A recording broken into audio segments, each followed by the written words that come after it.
In the summer of 2000, a blue plume settled over the village of Cheshire, Ohio. It came from the smokestacks of the Gavin power plant. 2 stacks, each 830 feet tall, burning Ohio coal around the clock a few hundred yards from where people lived.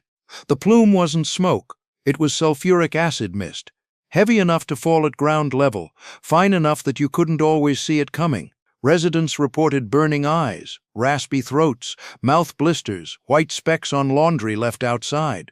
The Columbus Dispatch later found archival documents describing milky droplets falling from the exhaust. Children were walking through it on the way to school. Most people have heard of 3 Mile Island.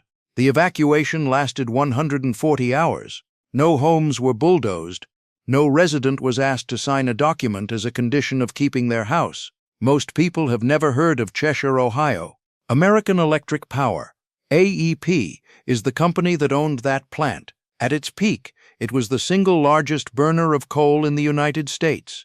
It owned a machine called Big Muskie, the largest mobile land machine ever built, a dragline excavator that moved more earth than the construction of the Panama Canal twice over. It owned the mine that machine worked, the railroad that moved the coal, the power plant that burned it, and the grid that delivered the electricity to your wall. And when the residents of Cheshire started asking what the plume was doing to their lungs, AEP investigated, found nothing, then spent $20 million to make the town disappear. How does the largest environmental enforcement settlement in American history, $4.6 billion, produce 0 criminal charges, 0 personal liability, and 1 demolished Ohio village? That answer is still coming. And before we move on, if this kind of history matters to you, please subscribe and hit the like button. It keeps this channel alive. Thank you. Big Muskie was scrapped for a fraction of what it cost to build. The town was next. Southeast Ohio, the Muskingum River Valley. The early 1960s, electricity was cheap. The appetite for it was not. American Electric Power, parent company of Central Ohio Coal, committed to expanding its Muskingum River power plant by 70%. To feed that expansion, the coal strip mine beneath the valley would have to produce at a scale that had never been attempted east of the Mississippi. The coal seam ran 185 feet underground, beneath 110,000 acres of sandstone, shale, and slate. There were 2 ways to strip it: 2 machines, large by any standard, or 1 machine, the largest ever built. AEP chose one. It took 2 years to design. It took 340 rail cars and 260 trucks to deliver the components to site. It took 200,000 man-hours to assemble. When it finally walked on steel shoes, 9 feet per hour, it stood 22 stories tall, stretched longer than a football field, and carried a bucket that could swallow 2 Greyhound buses in a single bite. The machine drew the equivalent electrical power of 27,500 homes just to run its motors. It operated around the clock, every day of the year, with one exception: it stopped for Christmas. In 22 years of service, Big Muskie moved more earth than was displaced in the original construction of the Panama Canal. Then it moved that amount again. Standing beside it, the boom alone, 310 feet of steel cable and girder, blocked out the horizon. People who worked the mine described hearing it before they could see it. A low electrical hum that ran through the ground a quarter-mile out. The sound of a machine drawing enough power to light a small city just to take 1 step. I want you to hold that number, because the company that built that machine, that chose to build the single most ambitious earth-moving apparatus in human history, later looked at the cost of installing pollution controls on its power plants and decided it couldn't justify the expense. In 1990, Congress passed amendments to the Clean Air Act that targeted high-sulfur coal emissions. Ohio's coal seam produces high-sulfur coal. Always had. The United Mine Workers of America lobbied AEP. Install scrubbers on the power plant stacks, they said. The technology exists. The coal stays viable. The jobs survive. AEP ran the numbers. In January 1991, Big Muskie was parked. The Muskingum operation wound down. Thousands of miners who had built their lives around that seam had nothing.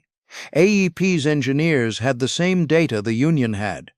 They looked at the same numbers and reached a different conclusion.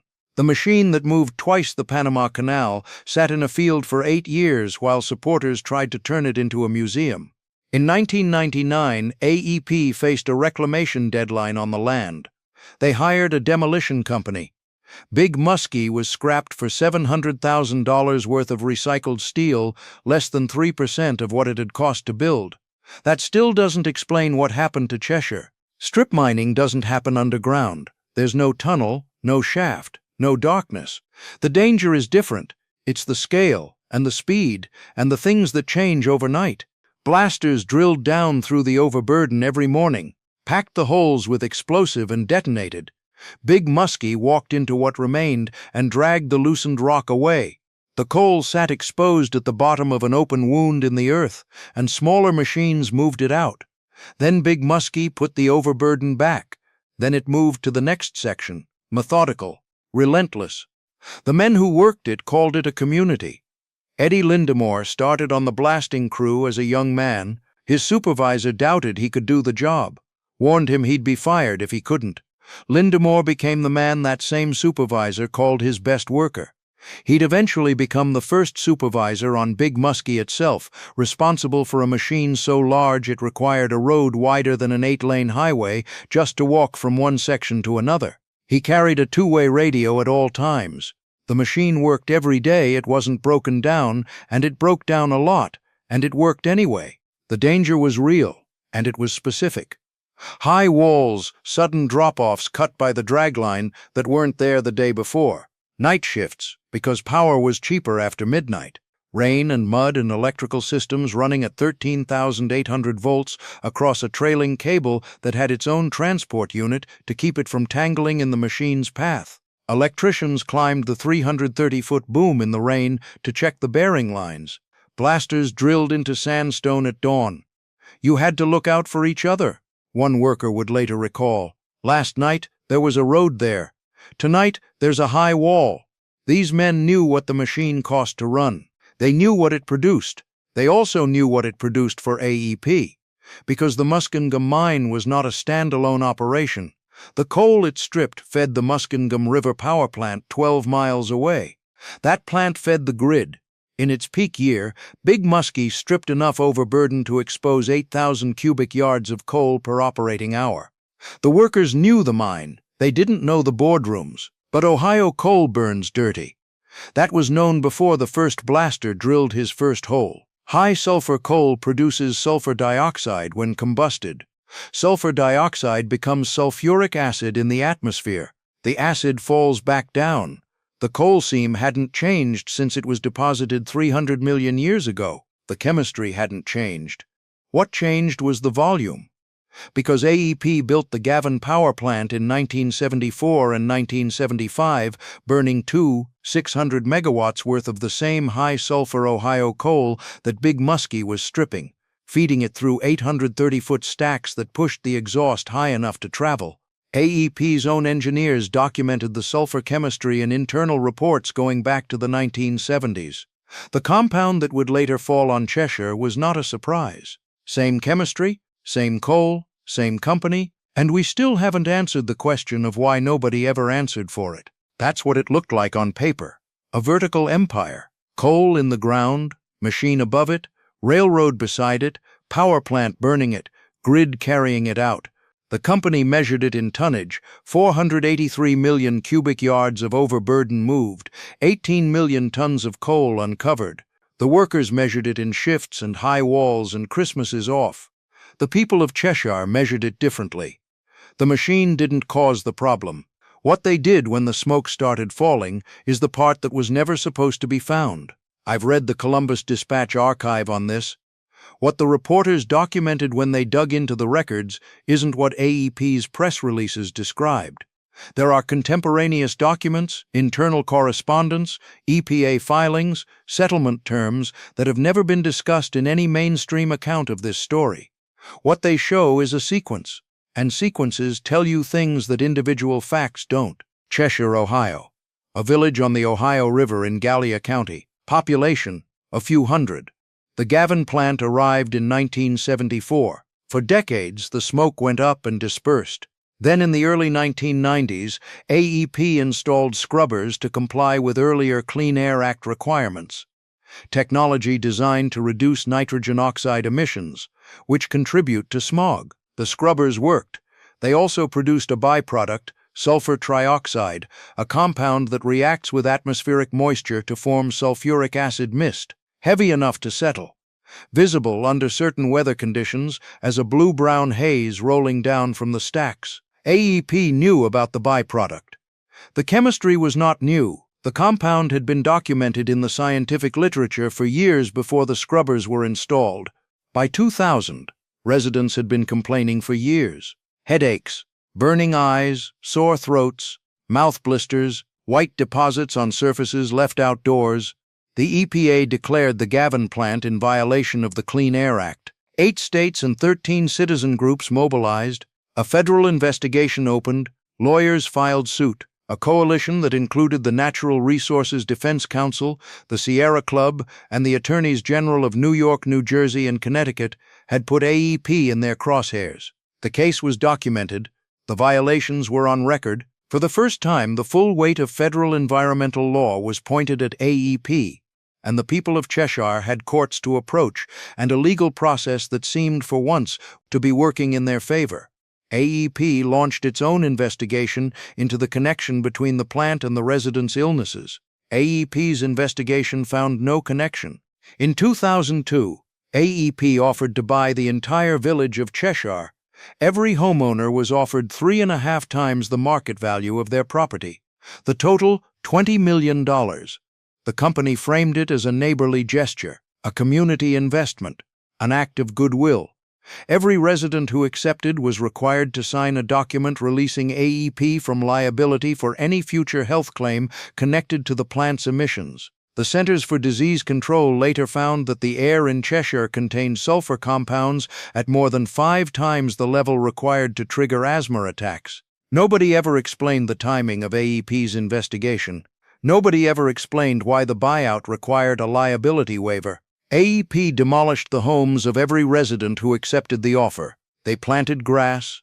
They issued a press release.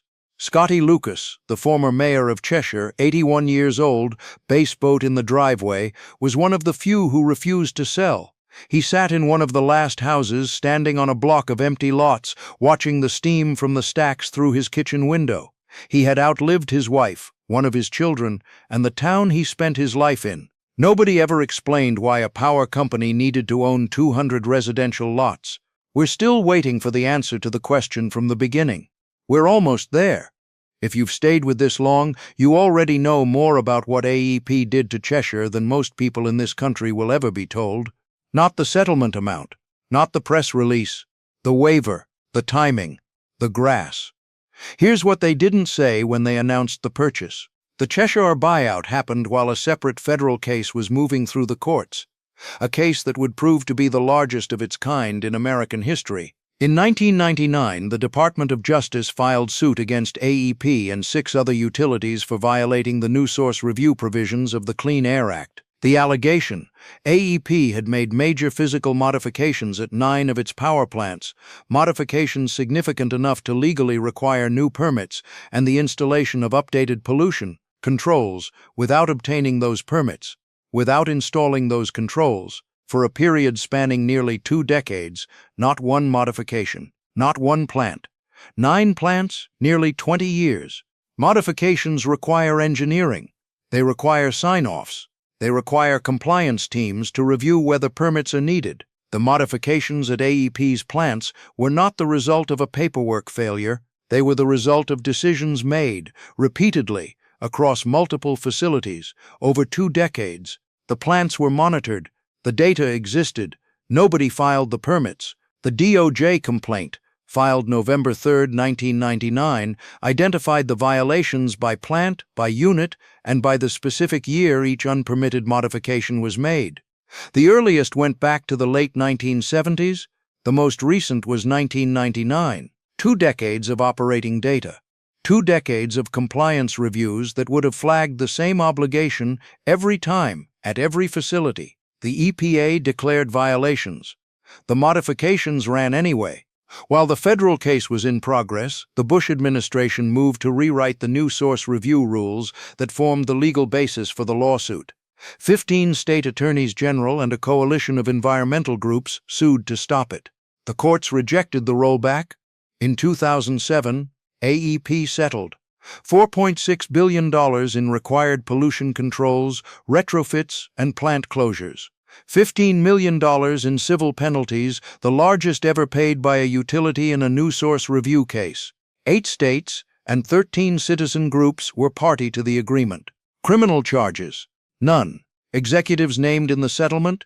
None. Individuals held personally liable? None. The verdict was announced. The penalty was assessed. The investigation was closed.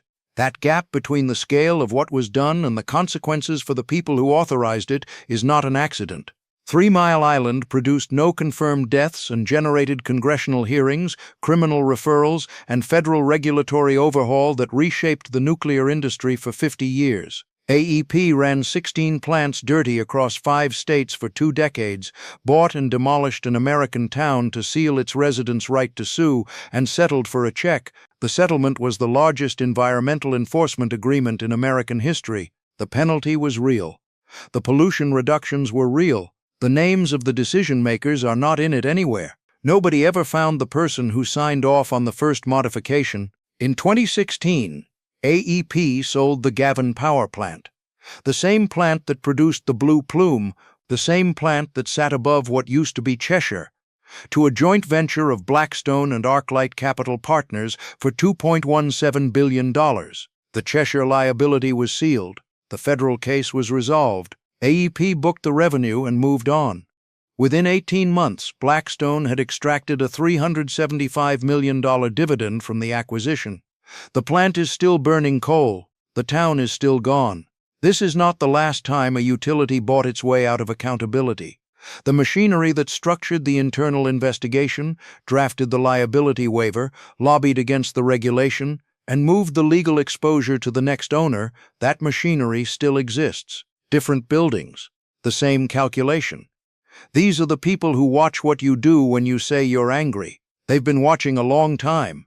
And the math keeps working. If this story matters to you, if you think the name Cheshire, Ohio should be as well known as 3 Mile Island, subscribe, share it.